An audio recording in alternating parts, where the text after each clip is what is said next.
ফাবিআইয়ি হাদিসিন বাদাহু ইউমিনুন। আল্লাহ জিজ্ঞেস করছে, বান্দা বলো আর কেমনে বললে তুমি মেনে নিতা? নবী জিজ্ঞেস করবে, দোস্ত আমি বন্ধু ফেরিওয়ালা, খুব সুন্দর নিয়ম মাফিক ওয়াজ করতে আমি জানি না, খুব ডিজাইনেবল কথা আমি বলতে পারি না বন্ধু, কিন্তু আমি আমার কলিজার সবটুকু আবেগ দিয়ে বললাম, ভালোবাসার সবটুকু দিয়ে জানতে চাইলাম। আমি বললাম, দোস্ত নওজোয়ান, পর্দার আড়ালের মা বোন, খোদার কসম নবীজি হাসরের ময়দানে উম্মতের আমল নামা নবী দেখবে। সুপারিশের আগে আমল নামা দেখাইতে হবে, ফাইল জমা দিতে হবে নবীজির কাছে। ইয়া রাসূলুল্লাহ, এই যে আমি আনিসুর রহমান আশরাফি, এটা আমার ফাইল, আপনি আমার জন্য একটু সুপারিশ করেন। আল্লাহর নবী সেটা দেখবে। দেখবে খোদার 30 বছরে কোনো দিন ফজরের নামাজ পড়ে না, 365 দিনে কোনো ফজরের নামাজ নাই, 30 বছর ধরে মিথ্যাই বলছে, 30 বছর ধরে সুদ খাইছে, 30 বছর ধরে ঘুষ খাইছে, আজীবন কিস্তির টাকা দিয়ে জিন্দেগি কাটাইছে।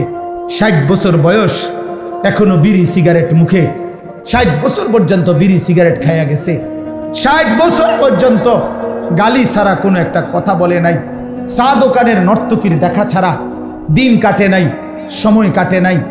নারী দেখবে যে বছরের পর বছর বেপর্দা, একটা পূর্ণ রমজান গেছে, আল্লাহ ডাকতেছে মহিলাটাকে, হে আমার বান্দি রহমত নাও, মাগফিরাত নাও।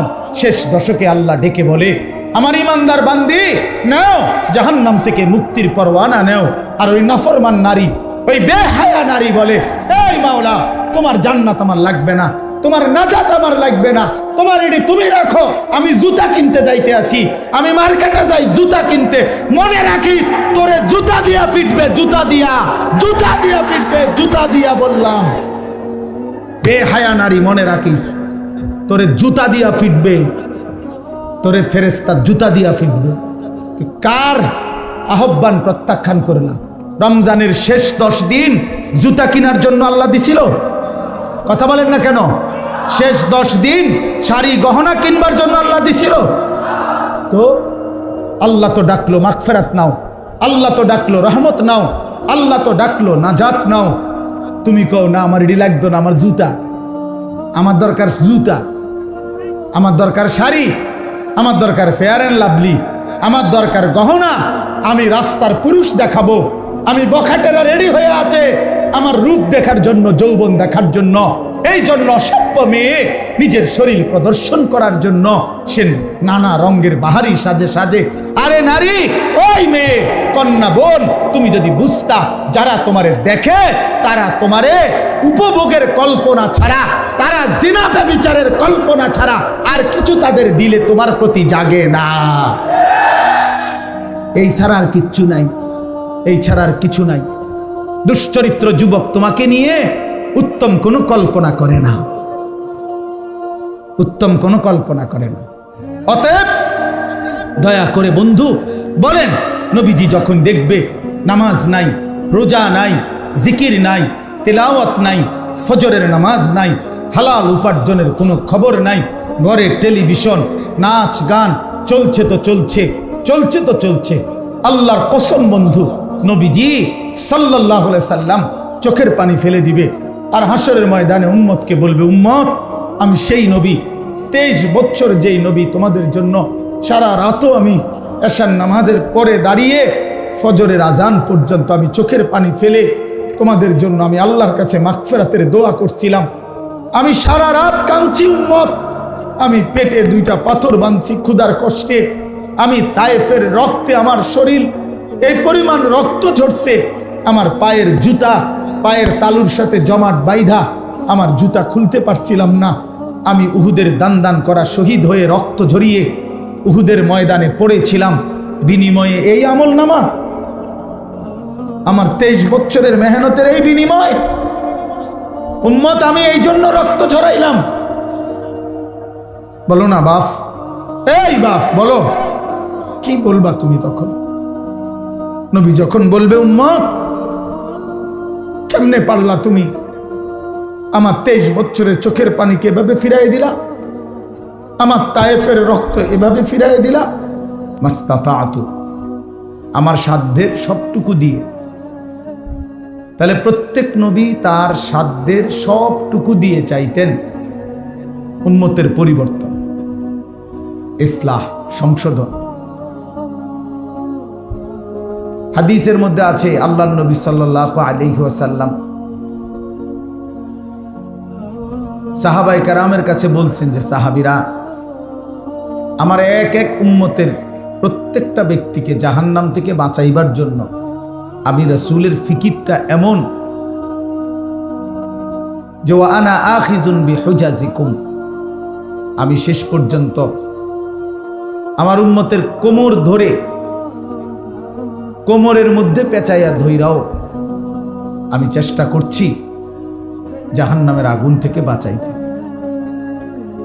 অর্থাৎ সহজ কথা হইল, মনে করেন কেউ যদি কারো হাতে ধরে ফেরাইতে চায় যে ভাই এটা আগুন, তুই যাইস না,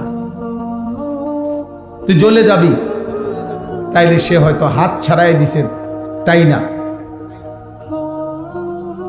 কেউ হয়তো কাঁধে যদি হাত দেয় তাহলে তাই না, হয়তো কাঁধের হাতও সরায় দিল, ফেলে দিল, না সে যাবেই। কিন্তু কেউ যদি কোমরে জড়াইয়া ধইরা বলে, না বন্ধু আমি তোকে ওই আগুনে পড়তে দিব না, শক্ত করে জড়াইয়া ধরেয়া কোমরে, তো এইবার কিন্তু ছুটে যাওয়া কঠিন, কোমরের বাঁধন ছেড়ে দেওয়া কঠিন।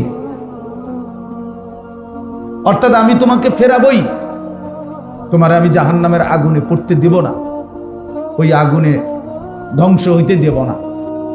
ঠিক আল্লাহর নবী সাল্লাল্লাহু আলাইহি সাল্লাম বলছেন, উম্মত, আমার দিল চায় যে আমি আমার উম্মতের প্রতিটা সদস্যকে কোমরে ধরে ধরে জাহান্নামের আগুন থেকে বাঁচাই। অর্থাৎ কোনোভাবেই একজন উম্মত জাহান্নামের আগুনে পড়ুক, আমি এটা চাই না। আমাদের দাওয়াত ও তাবলীগের সারা বিশ্ববিখ্যাত মুরব্বী হযরত মাওলানা আহমদ লাট সাহেব দামাত বারাকাতুহুমুল আলিয়া, তিনি বলছেন এই কথা যে প্রিয় নবী সাল্লাল্লাহু আলাইহি ওয়াসাল্লাম এবং সমস্ত সাহাবায়ে কেরাম, ওনাদের ফিকির কি ছিল? ওনাদের জিন্দেগীর একটা মূল ফিকির ছিল আল্লাহ পাকের এক এক বান্দা কিভাবে জাহান্নাম থেকে বাঁচবে, জাহান্নাম থেকে কিভাবে বাঁচবে, জাহান্নাম থেকে কিভাবে বাঁচবে। কুরআনুল কারীমের মধ্যে আছে, আল্লাহ তাআলা বলছেন, ওয়া কুনতুম আলা শাফা হুফরাতিন মিনান নার ফাআনকাযাকুম মিনহা। আল্লাহ তাআলা বলেন, বান্দা তোমরা নাফরমানি আর সীমা লঙ্ঘনে একেবারে জাহান্নামের আগুনের কিনারায়, আগুনের কিনারায় পৌঁছে গেছিলাম। মনে করেন এই টিস্যু বক্স এখানে চলে আসছে, এবার আর এক ধাক্কা দিলেই এটা পড়ে যাবে। তো আল্লাহ তাআলা বলছেন, বান্দা তোমরা আইয়ামে জাহিলিয়ার এই সমাজ, অন্ধকারাচ্ছন্ন সমাজে যাবতীয় অন্যায়, অশ্লীলতা, বেহায়াপনা, কুফর, শিরিক, আল্লাহর নাফরমানি করতে করতে জাহান্নামের আগুনের পাশে চলে আসছিলাম। আমি আল্লাহ দয়া করে আমার বন্ধুকে পাঠালাম, কোরআন নাজিল করলাম। এই কোরআনের মাধ্যমে, আমার বন্ধুর মাধ্যমে আমি আল্লাহ তোমাদেরকে জাহান্নামের সেই কিনারা থেকে রক্ষা করে দিলাম, উদ্ধার করে দিলাম। এই জন্য দোস্ত, আমার বন্ধু, আমার ভাই, আমার ফিকির এটা হওয়া চাই, মূল ফিকির এটা।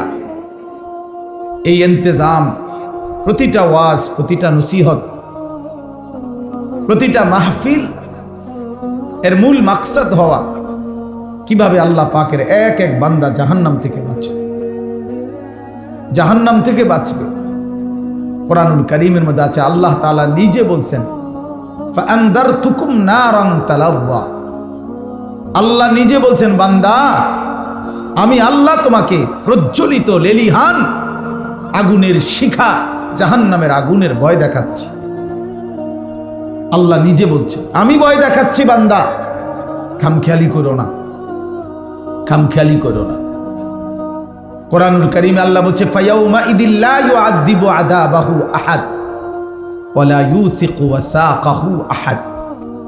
আল্লাহ তাআলা বলে নাফরমান বান্দা মনে রেখো, হাসরের দিন আমি আল্লাহ তোমার এমন শাস্তি দেব, এমন আযাব দেব বান্দা, যেই আযাব জীবনে তোমাকে কেউ কোনোদিন দেয় নাই, যেই শাস্তি তুমি কোনোদিন কল্পনাও করতে পারো নাই। এর চাইতে কঠিনতর শাস্তি আমি আল্লাহ তোমাকে দেব। ওয়ালা ইউসিকু ওয়াসাকাহু আহাদ। আল্লাহ তাআলা বলে বান্দা আমার ফেরেশতারা হাসরের ময়দানে তোমারে এমন বাধা বাঁধবে, এমন কঠিন শক্ত বাঁধন তোমার জগতে জীবনে কেউ বাঁধে নাই। অতএব আল্লাহ তাআলা নিজে জাহান্নামের ভয় দেখাইছে। রাসূলুল্লাহ সাল্লাল্লাহু আলাইহি ওয়াসাল্লাম নিজে জাহান্নামের ভয় দেখাইছে। অতএব এটা মামুলি বিষয় না বাপ। যেদিন প্রথম আল্লাহর নবী সাল্লাল্লাহু আলাইহি সাল্লাম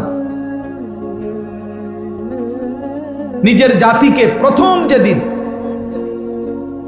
আল্লাহর দিকে ডাকছেন, এক সাফা পাহাড়ের টিলার উপরে দাঁড়িয়ে, পাদদেশে দাঁড়িয়ে নবীজি তার বংশের লোকদেরকে ডাকছিলেন। এই প্রথম যেদিন কালেমার দাওয়াত দিছেন, সেদিনই নবীজি বলছেন ইন্নী নাযীরুন লাকুম বাইনা ইয়াদাই আযাবুন শাদীদ।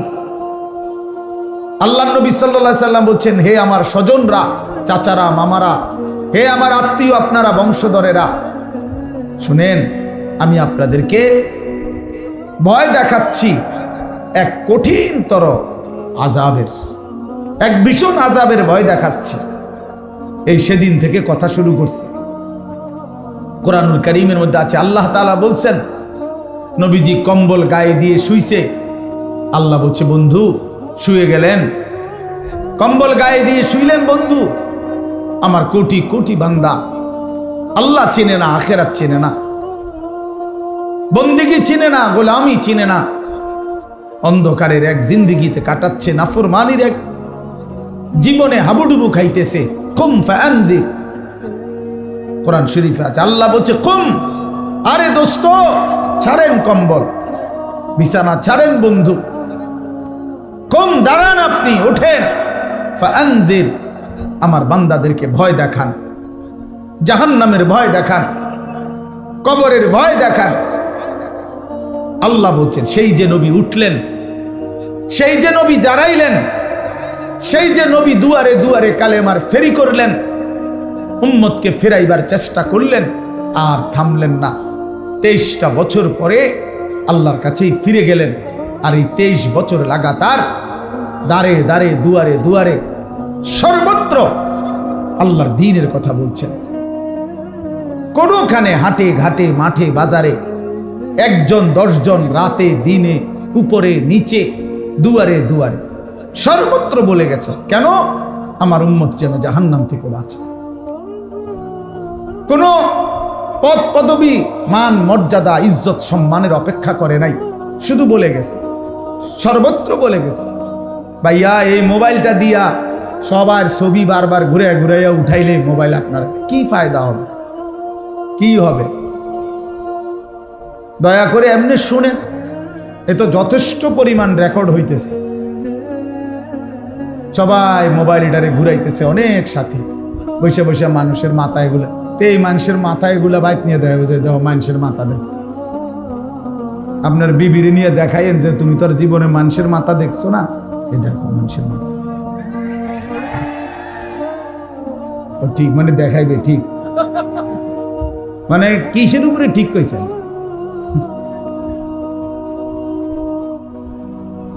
এই জন্য বললাম নবী সাল্লাল্লাহু আলাইহি ওয়াসাল্লাম দুয়ারে দুয়ারে ঘুরলেন, দুয়ারে দুয়ারে, দুয়ারে দুয়ারে পাথরের আঘাত সয়েও কালেমার দাওয়াত দিছেন।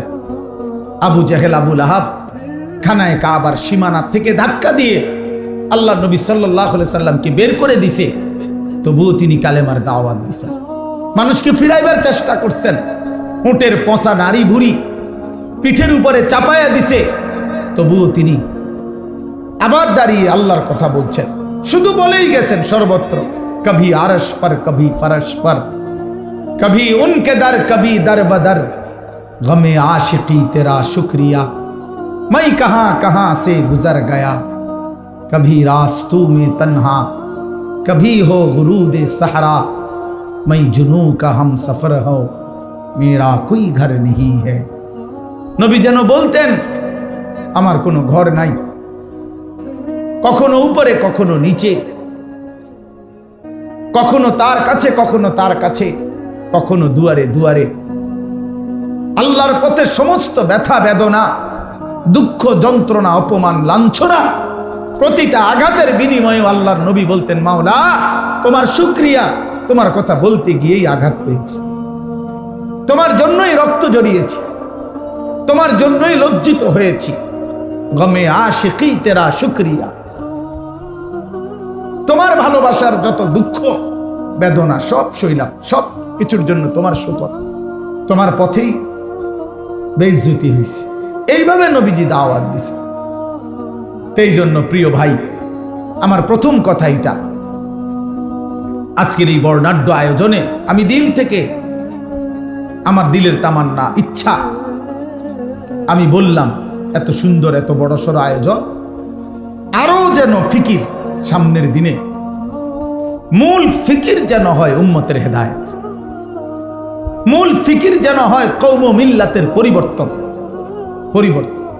আমার এই যুবক কিভাবে বদলাবে আমার এই কিশোর নওজোয়ান কিভাবে ফিরবে আমার বয়স্ক বাবারা কিভাবে আখিরাতের পুঁজি বাড়াবে আমার মা বোন কিভাবে পর্দানশীল হবে আমার এলাকার আমার পাড়ার আমার মহল্লার আমার দেশ আমার জাতির এই ফিকির আরো কার্যকর কিভাবে করা যায় আল্লাহ তাআলা যেন প্রিয় ভাই মাসুম ভাইকে এবং তার এই সঙ্গী সাথীদেরকে তৌফিক দান করে আমরাও ইনশাআল্লাহ হায়াতে বাঁচলে এর জন্য যত পরামর্শ দিতে হয় আমরা দেব ইনশাআল্লাহ আমরা সহযোগিতা করব কিন্তু আমার দিলের কথা হলো এটা শুধু যেন লৌকিকতা না হয় প্রদর্শন লোক হইছে বেটা একটা তুফান গেছে বেটা একটা তুফান গেছে না দোস্ত এটা কোনো বিষয় না আল্লাহর বান্দাদের দিলের হালাত কি হইছে মহল্লার ছেলেদের অবস্থা কি হইছে এটা দেখা উচিত আমরা কিতাবে পড়ছি হযরত হাসান বসরি রাহমাতুল্লাহ আলাইহি বলতেন এক বড় বুজুর্গ ছিলেন জগৎ বিখ্যাত তিনি বলতেন আমরা যখন আমাদের জামানায় জানাজা পড়তাম তো আমরা জানাজার মাঠে গেলে সকলে এই পরিমাণ কাঁদত ওই লাশ দেখে নিজের কবরের ভয়ে মৃত্যুর ভয়ে উনি বলেন আল্লাহর কসম কেউ বলতে পারতো না স্বজনটা কার মানে মূলত লোক মারা গেছে কার আলাদাভাবে চিহ্নিত করার কোনো কি ছিল না উপায় ছিল সবাই কাঁদতেছে এক তালে তো নির্ধারিত কার আত্মীয় এটা আর বুঝতাম না আমরা এমন ছিল আমাদের লাশ দেখে আখিরাতের ফিকির তাইলে দোস্ত এটা ফিকির হওয়া উচিত কেমনে বাঁচবে কবর থেকে আজকে তোমরা অনেক নওজোয়ান মাশাআল্লাহ অনেক কিশোর নওজোয়ান বাপ তোমাদের কাছে অনুরোধ বাপ আগামীর ইসলাম তোমাদের জন্য অপেক্ষমান আগামীর কালেমার পতাকা তোমাদের জন্য অপেক্ষমান সারা পৃথিবীতে আল্লাহর কসম এটা বর্তমান সময়ের এটাই বিশ্লেষণ যে আগামীর পৃথিবী ইসলামের পৃথিবী আগামীর পৃথিবী কোরআনের পৃথিবী সারা পৃথিবীতে আলহামদুলিল্লাহ মজলুমের বিজয় হচ্ছে জালেমের পরাজয় হচ্ছে জালেম শুধু পরাজিত না যেখানেই জালেম হেরে যায় ওইখানেই জালেম ভাগ্যা যায় জাগাত থাকে না ভাগ্যা যায় পলায়া যায় হ্যাঁ শুধু বাংলাদেশের জালেম পলাইছে 5ই আগস্ট শুধু এটা না বরং সিরিয়ার জালেমও 8ই ডিসেম্বর বাশার আল আসাদ নামের জালেমও পলাইছে হ্যাঁ এর আগে তিউনিসিয়ার জালেম পলাইছিল আফগানিস্তানও এক জালেম এই তালেবানের আগে ওরা পলাইছে বারবার যেখানে জালেম হেরে যায় সেখানে পলায়া যায় মজলুমের পতাকা ওড়ে ইমানদারের পতাকা ওড়ে অতএব নওজোয়ান ভাই আমার, বন্ধু আমার, মনে রাখো দোস্ত, মোবাইলের মাধ্যমে জীবনের শেষ সুখ তালাশ কইরো না। মোবাইলের মধ্যেই জীবন শেষ করে দিও না বন্ধু।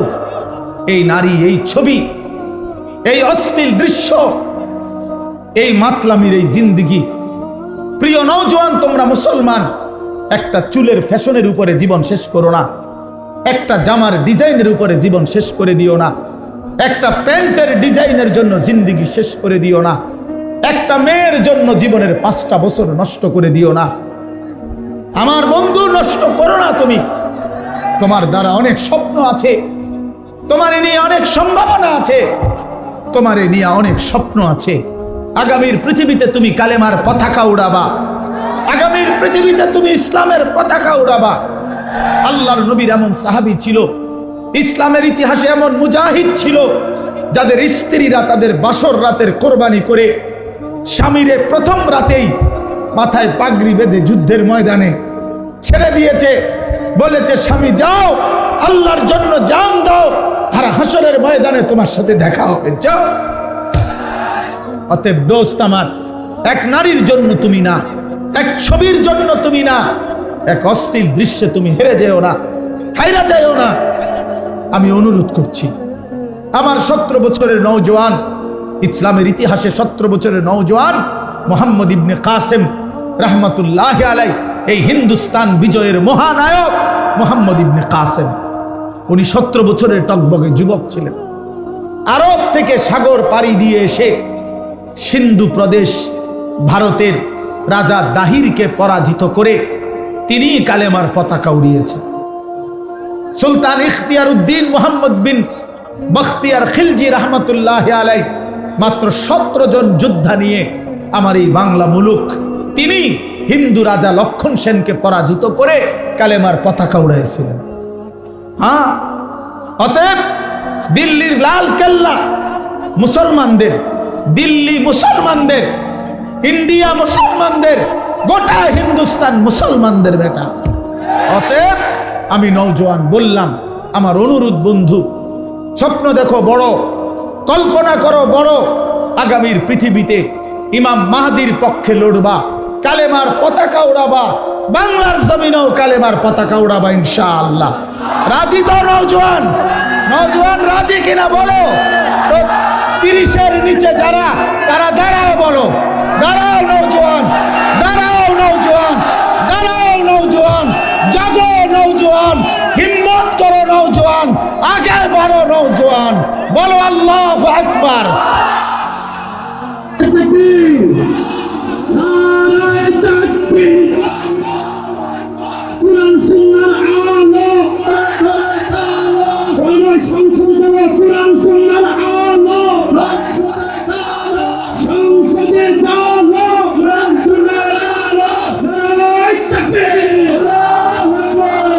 মাশাআল্লাহ, মাশাআল্লাহ। বসো ভাইয়া, হেরে যেও না ভাইয়া। ইমানদার হারতে জানে না, ইমানদার হারতে জানে না, মোমেন হারে না। ইসরায়েলের কুত্তা হেরে গেছে, ফিলিস্তিনের মুসলমান হারে নাই, গাজা এখনো হারে নাই, হামাস এখনো হারে নাই, কিন্তু ইসরায়েলের কুত্তারা যুদ্ধবিরতি দিতে বাধ্য হয়েছে। অতএব ইসরায়েলের কুত্তা আজ হোক কাল হোক চূড়ান্ত হেরে যাবে, ফিলিস্তিনের পতাকা উড়বেই উড়বে ইনশাআল্লাহ। মনে রাখো বন্ধু, হতাশার কিছু নাই। সারা পৃথিবীতে ইসলামের বিজয়ের পূর্বাভাস প্রতিটা মাহফিলে এখন আমাদের বাংলাদেশে আমরা দেখতেছি নওজোয়ানের উপস্থিতি। বাংলাদেশের প্রতিটা গলিতে গলিতে মাদ্রাসা, বাংলাদেশের কিশোর দিন মজুর, সেও স্বপ্ন দেখে তার ছেলে হাফেজে কোরআন হবে। বাংলাদেশের উচ্চবিত্ত 1000 কোটি টাকার মালিকও স্বপ্ন দেখে তার ছেলে হাফেজে কোরআন হবে। কাজে কোরআন প্রত্যেকের দিলে দিলে পৌঁছে গেছে। মাদ্রাসা, কোরআনের ঘর উম্মতের রাস্তায় রাস্তায় গলিতে গলিতে পৌঁছে গেছে। এদেশের লক্ষ কোটি কিশোর তরুণ নওজোয়ান আল্লাহর দ্বীনের জন্য ওয়াজ মাহফিল, ওলামায়ে কেরামের কোরআনের কথা পৌঁছাবার জন্য জান প্রাণ বাজি রেখে মেহনত করছে।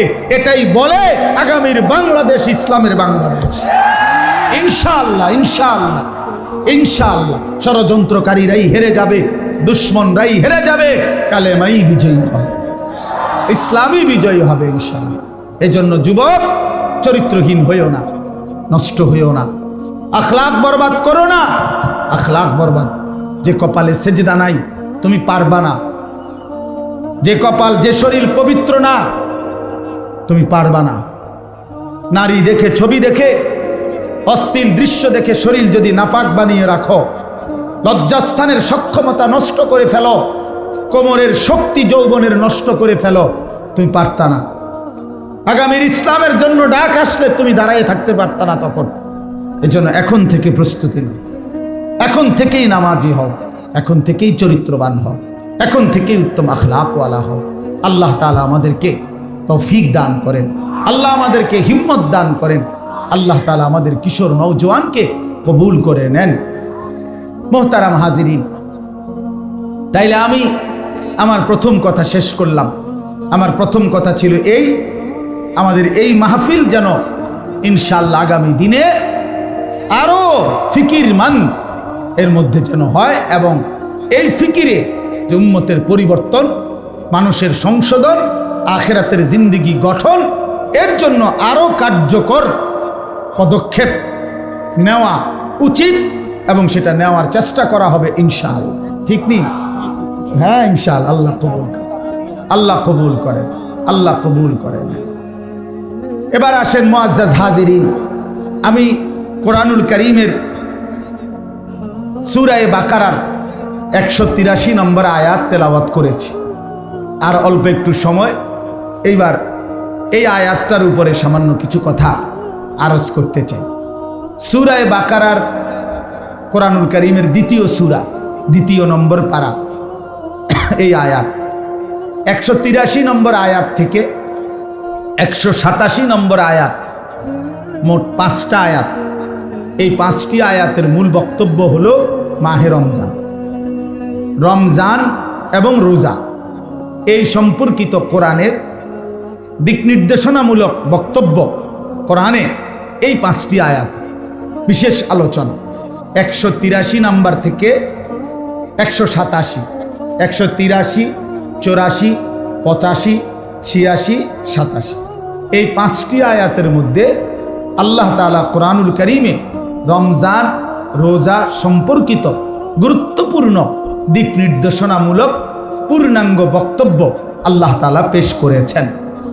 তো উচিত হইল যেই ইবাদত এবং আমলের মাস শ্রেষ্ঠতম আমাদের সামনে আসতেছে মাহে রমজান, আমি প্রথম অনুরোধ করি প্রত্যেকে, যাদের সুযোগ হয় তারা প্রত্যেকেই এই 5টা আয়াত সূরা বাকারার 183 থেকে 187 পর্যন্ত বাংলা অনুবাদ এবং সংক্ষিপ্ত তাফসীর ব্যাখ্যা নিজেদের দায়িত্বে পড়ে নেবেন।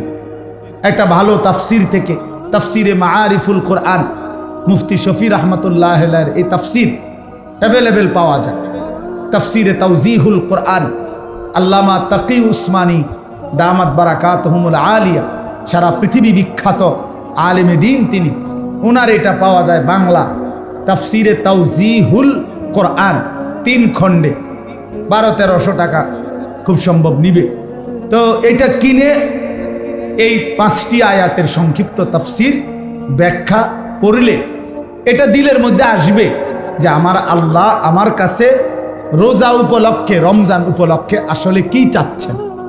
টেলিভিশনের সিদ্ধান্ত দিয়ে হবে না, ওই অমুক নেতা তমুক মন্ত্রী ওরা কি বলছে এগুলো খাদ্যদ্রব্য নিয়ন্ত্রণে রাখবেন, তারপরে দিয়ে এটা ভ্যাট কমাবেন, ওই কমাবেন, সেই কমাবেন, এত কথার দনা।